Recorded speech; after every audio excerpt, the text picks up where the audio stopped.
नमस्कार मंडळी मालिकेचा आजचा भाग खूपच जबरदस्त आणि खूपच भन्नाट असा दाखवलेला आहे। इकडे आता गौरीने स्वतः सगळ्यांसमोर येत कमळी स्वतःची आणि राजनची मुलगी असल्याचं खूप मोठं सत्य सगळ्यांसमोर आणलेलं आहे। ज्यावेळेला आता कामिनी खोटे DNA टेस्ट रिपोर्ट सगळ्यांसमोर आणते आणि कमळीला आता एक्सपोज करणार असते आणि त्यासाठीच आता कमळीला वाचवण्यासाठी तिला तिचा हक्क मिळवून देण्यासाठी आता गौरी मागचा पुढचा कसलाही विचार न करता साखरपुड्यात सगळ्यांसमोर येत कमळी स्वतःची आणि राजनची मुलगी असल्याचं सत्य सगळ्यांसमोर आणलेलं आहे।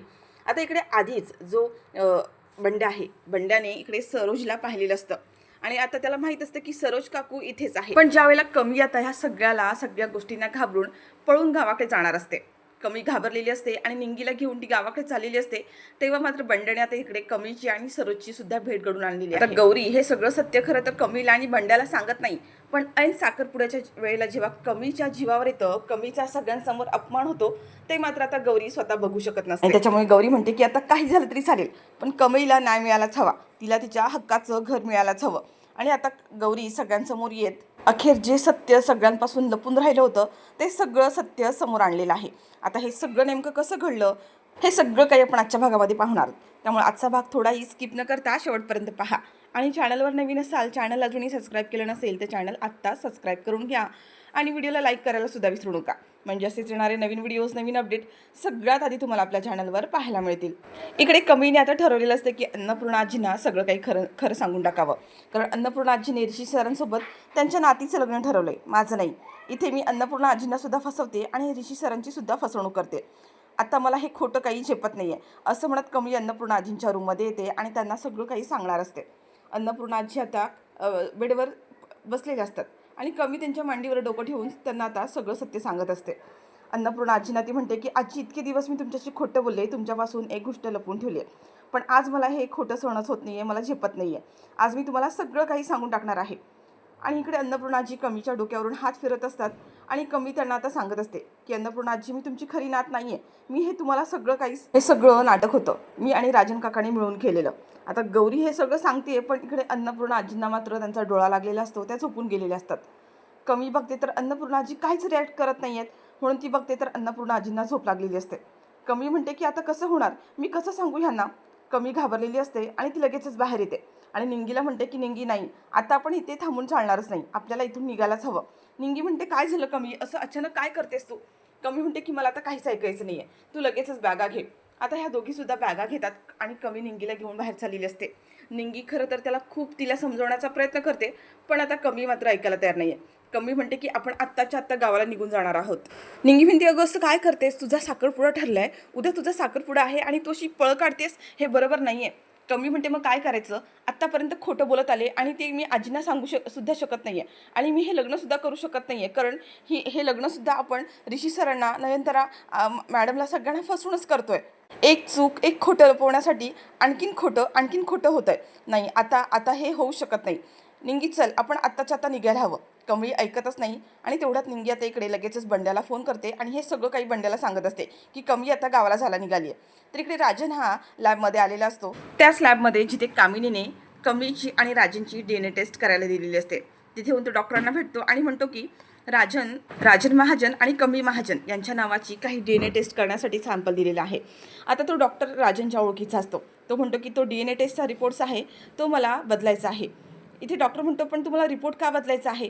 अहो, रिपोर्ट तर आता हे डॉक्टर सांगणार असतात की तुमचा आणि तुमच्या मुलीचा DNA रिपोर्ट पॉझिटिव्ह आलेला आहे। खरं तर डॉक्टरांना सुद्धा माहीत असतं की आता त्यांची मुलगी इतक्या वर्षानंतर त्यांना मिळाली आहे, पण राजनला आता तो डॉक्टर सांगणार, पण राजन मात्र काही ऐकूनच घेत नाही।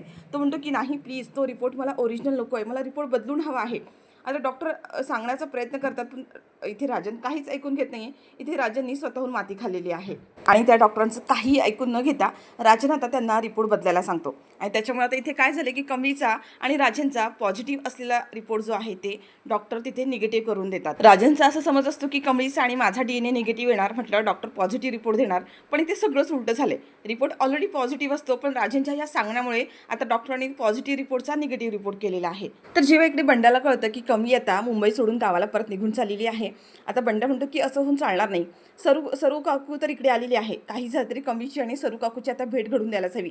बंडने आता इकडे सरूला सांगितलेलं असतं की कमी मुंबई सोडून चाललेली आहे. त्यामुळे सरोज सुद्धा म्हणते की मला कमीला भेटायचं आहे, तिला तू मंदिरात घेऊन ये, मी तिची समजूत घालते. बंडने सगळं काही आता इथे सरोजला सांगितलेलं असतं आणि त्याचप्रमाणे आता बंड्या इकडे कमीची आणि सरोजची म्हणजे गौरीची भेट घडून आणतो. आता हे सगळेजण येऊन मंदिरात भेटतात.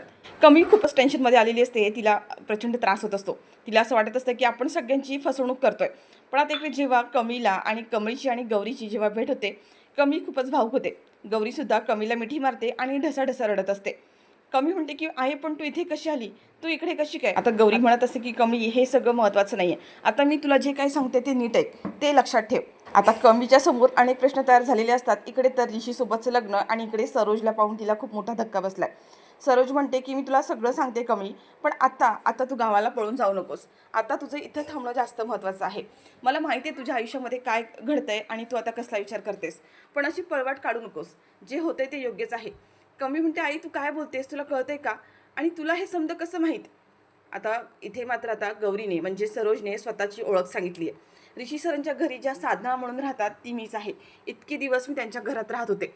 कमी म्हणते मग तू इतके दिवस माझ्यासमोर का नाही आली, म्हणूनच तू इतके दिवस स्वतःचा चेहरा झाकून घेत होतीस आणि माझ्यासमोर आली नाही. सरोज म्हणते की हो, मला खरं तर त्या सगळ्यांसमोर तुझी ओळख करून द्यायचीच नव्हती. पण कमी म्हणते की का का नाही करून द्यायची होती, इतके दिवस तू माझ्याजवळ होतीस आणि तरीसुद्धा मला का भेटली नाहीस. सरोज म्हणते मी ह्या सगळ्या गोष्टींची सगळ्या प्रश्नांची उत्तरं तुला नंतर देईन, आता नाही देऊ शकत, पण आता जे चाललंय ते तसंच चालू दे. कमी म्हणते की आई मला सगळं जाणून घ्यायचंय, तू इतके दिवस सगळ्यांपासून आमच्यापासून लपून का राहतीये. सरोज म्हणते मी म्हणले ना ते तितकं महत्त्वाचं नाहीये, आता ही गोष्ट महत्त्वाची आहे की तू आता इथून गावाला जायचं नाहीस. कमी म्हणते पण आई जे काही झालंय ते आता मात्र सरोज म्हणते की मला सगळं माहिती आहे, तुझ्या आयुष्यात काय सुरू आहे ते सगळं माहिती आहे मला, माझं लक्ष आहे तुझ्यावरती, पण तू इथून पळ काढू नकोस. ऋषी सरांचं आणि तुझं लग्न होणं जास्त गरजेचं आहे, बाकी सगळं तुला मी समजा नंतर सांगेन. आणि आता इथे गौरी कमीकडून वचन घेते आणि म्हणते की तुझं आणि ऋषीचं लग्न व्हायलाच हवं. आणि आता इथे सरोजच्या शब्दाखातर कमी लग्नाला तयार झाली. सरोज कमीला म्हणते की योग्य वेळ आली की मी तुला समजा काही सांगेन, पण आता नाही, ही ते वेळ नाही आहे, तुझ्या आईवर विश्वास ठेव. कमी म्हणते माझा तुझ्यावरती पूर्ण विश्वास आहे, तू जे करशील ते चांगल्यासाठीच करणार आहेस. आता इथे सरोजने म्हणजे गौरीने ह्या तिघांना सुद्धा बजावून सांगितलेलं असतं की माझी ओळख तिथे कोणासमोरही दाखवायची नाही, योग्य वेळ आली की मी समद्यांना सगळं काही सांगणार आहे. आणि आता हे तिघं सुद्धा निघून जातात आणि सरोज सुद्धा त्या घरी निघून जाते. इकडे महाजनांच्या घरी साखरपुड्याची तयारी सुरू आहे. आता इथे साखरपुड्याच्या वेळेला ऋषी आणि कमी दोघं सुद्धा स्टेजवर चाललेले असतात आणि त्याच वेळेला आता इथे अनिका येते आणि त्या दोघांना अडवते. ती त्या दोघांना स्टेजवर खरं तर जाऊच देत नसते. आता ती अनिका आणि तिच्या मैत्रिणी दोघी सुद्धा मध्ये येतात, स्टेजवर तिथेच बसतात आणि ते कमीला मात्र त्या डिवचत असतात. कमी चीटर आहे, कमी चीटर आहे असं त्यांचा तो जयघोष चालू असतो. अन्नपूर्णा आजी येतात आणि आता इथे अनिकाच्या एक कानाखालीच लावून देतात. आता अनिकाचा झालेला हा अपमान तिला सहनच होत नसतो. अनिका तिथून निघून जाते, पण त्यानंतर आता ऋषी आणि कमी दोघांना सुद्धा नयनतारा आणि अन्नपूर्णा आजी ह्या दोघीसुद्धा स्टेजवर घेऊन येतात. ऋषी हा कमी टेप पाहतच बसलेला असतो. तर आता इथे अन्नपूर्णा आजी नयनताराला म्हणतात की कमी आणि ऋषी दोघांचं सुद्धा औक्षण करून घे. इथे आता नयनतारा दोघांना सुद्धा हळद कुंकू लावून त्यांचं औक्षण करत असते. आणि त्यावेळेला मात्र आता या साईडला कामिनीच्या हातामध्ये DNA टेस्टचे रिपोर्टसुद्धा आलेले असतात. कामिनी ते रिपोर्ट्स पाहते, तर रिपोर्ट्स निगेटिव्ह आहेत. आता इकडे राजांनीच खूप मोठा घोळ करून ठेवलेला असतो, कारण ते रिपोर्ट्स ऑलरेडी पॉझिटिव्ह असतात, पण त्याने ते चेंज करायला लावल्यामुळे ते रिपोर्ट्स निगेटिव्ह आलेले आहेत. इकडे नयनताराचं औक्षण सुरू असतं. औक्षण करून झाल्यावर आता इथे अन्नपूर्णा आजी म्हणतात की चला दोघांनी सुद्धा एकमेकांना अंगठ्या घालून घ्या. आता इथे ऋषी कमळीच्या हातामध्ये अंगठी घालतो. कमळीच्या हातामध्ये अंगठी घालून झाल्यानंतर सगळेजण आता इथे टाळ्या वाजवत असतात. तर आता इकडे अन्नपूर्णाजी पुन्हा म्हणतात की कमी आता तू ऋषीच्या हातामध्ये अंगठी घाल. कमीच्या मनात खूप चलबिचल होत असते. कमी म्हणते की मी कशी घालू अंगठी तुमच्या बोटामध्ये, हे सगळं काही फसून चाललेलं आहे, एखाद्याशी फसून लग्न करणं हे बरोबर नाही आहे. कमी खरं तर ऋषीच्या बोटात अंगठीच घालत नसते. तेव्हा अन्नपूर्णा आजी म्हणतात अगं कमी घाल ना अंगठी, काय झालं. नयनतारासुद्धा म्हणते की कमी काय झालं बाळा, घालतेस ना अंगठी. कमळी आता इथे ऋषीच्या बोटात अंगठी घालणारच तेवढ्यात तिथे आता ह्या कामिनी आणि रागिनी दोघीसुद्धा आल्यात आणि त्या दोघीसुद्धा म्हणतात की थांबा, हा साखरपुडा होणार नाही. आता ह्या दोघींचं नवीन नाटक काय, त्यावर आता अन्नपूर्णाजी म्हणतात की आता हे काय चाललंय, आता आणखीन हा नवीन तमाशा काय आहे. आणि तेव्हा आता जी कामिनी आहे तिने ते DNA रिपोर्ट सगळ्यांच्या समोर घेऊन आलेली आहे. कामिनी म्हणते की हा साखरपुडा होणारच नाही, ह्या खोटाड्या मुलीशी तुम्ही ह्याचं लग्न लावून देणार आहात का. आता इथे अन्नपूर्णाजी म्हणतात की काय चाललंय हा सगळा प्रकार, कामिनी काय चाललाय हा तमाशा, बस कर तुझा हा तमाशा. कामिनी म्हणते तमाशा मी नाही, तमाशा ह्या पोरीने आणि ह्या तुझ्या लेकाने लावलेला आहे. अन्नपूर्णा आजी म्हणतात की कामिनी काय चाललंय हे, काय म्हणायचं आहे तुला? कामिनी म्हणते मी तुला म्हणाले होते ना की ही मुलगी तुझी नात नाही आहे, ती तुम्हा सगळ्यांना फसवते. ही मुलगी आणि हा तुझा मुलगा ह्या सगळ्यांनी तुम्हा सगळ्यांना मूर्ख बनवलं आहे. आता अन्नपूर्णा आजी म्हणतात की तुला नक्की काय म्हणायचं आहे? आणि त्याच वेळेला कामिनी तिच्या हातामध्ये असलेले जे रिपोर्ट आहेत DNA टेस्टचे रिपोर्ट, ते रिपोर्ट आता इथे अन्नपूर्णा आजींच्या समोर दाखवलेत. आता हे सगळं राजनसुद्धा पाहतो. राजन पूर्ण बिनधास्त असतो. राजनला असं वाटतं की आपण रिपोर्ट बदलायला सांगितले म्हणजे रिपोर्ट नक्कीच पॉझिटिव्ह असणार आहेत. अन्नपूर्णा आजी ते रिपोर्ट्स पाहतात आणि तेव्हा कळतं की राजनचे आणि कमळीचे DNA रिपोर्ट्स निगेटिव्ह आलेले आहेत. राजनला आता इथे अन्नपूर्णा आजी म्हणतात की राजन हे सगळं काय आहे? राजनला असं वाटतं की रिपोर्ट्स पॉझिटिव्हच असणार आहेत. राजन ते रिपोर्ट घेतो हातामध्ये आणि पाहतो तर ते रिपोर्ट्स निगेटिव्ह आले आहेत. राजन म्हणत असतो की त्या माणसाला एवढे पैसे दिले आणि त्याला सांगितलं रिपोर्ट बदल, पण त्याने रिपोर्ट्स का नाही बदलले? ह्या कामिनीने जाऊन पुन्हा काही गडबड केली का? आता इथे राजनला काही कळतच नाही आहे. कमळी आणि राजन दोघंसुद्धा पूर्ण घाबरले आहेत. आणि इथे कामिनी म्हणते की मी तुला म्हणली होती ना की ही तुझी खोटी नात आहे, हे तुम्हाला फसवत आहेत. त्यावर आता इथे अन्नपूर्णा आजी राजनच्या आणि कमीच्या समोर येतात आणि म्हणतात की राजन हे सगळं काय आहे? काय आहे सगळा प्रकार? कमी तू सांग, मला तुझ्या तोंडून ऐकायचं आहे. हे सगळं काय आहे? कामिनी जे म्हणते ते खरं आहे का? हे रिपोर्ट्स खरे आहेत का? कमळी खूपच घाबरलेली असते. कमळीला काय बोलावं काहीच कळत नाही आहे. कमळी खाली मान घालून उभी असते. तेव्हा राजन म्हणतो की मी सांगतो आई तुला सगळं काय ते. खरं तर हे सत्य आम्हाला तुला आधीच सांगायचं होतं, पण डॉक्टरांनी तुझी तब्येत खूप नाजूक आहे असं सांगितल्यामुळे ही गोष्ट आम्ही तुझ्यापासून लपवून ठेवली आणि एकामागून एक गोष्टी आम्हाला खोटं बोलावं लागलं. आता राजन पुढे काहीतरी सांगणार असतोच. तेवढ्यात मात्र आता इथे गौरीला सगळा प्रकार माहीत असतो की कमळी राजनची मुलगी आहे, पण अजूनही त्याला माहीतच नाही आहे. आणि हे दोघांचं नाटक आहे हे सुद्धा आता इथे गौरीला माहीत असतं. आणि गौरीला आता हेही माहिती आहे की हे सत्य समोर आलं तर कमीची सगळ्यांसमोर इज्जत जाणार आहे. तिला या सगळ्या गोष्टीमुळे त्रास होणार आहे. आणि हे सगळं होऊ नये म्हणून आता गौरी स्वतः सगळ्यांच्या समोर आलेली आहे. आणि राजनच्या समोर येत म्हणते की खोटं आहे हे सगळं. हा रिपोर्टसुद्धा खोटा आहे. कमळी राजन यांचीच मुलगी आहे, माझी आणि राजनची मुलगी आहे.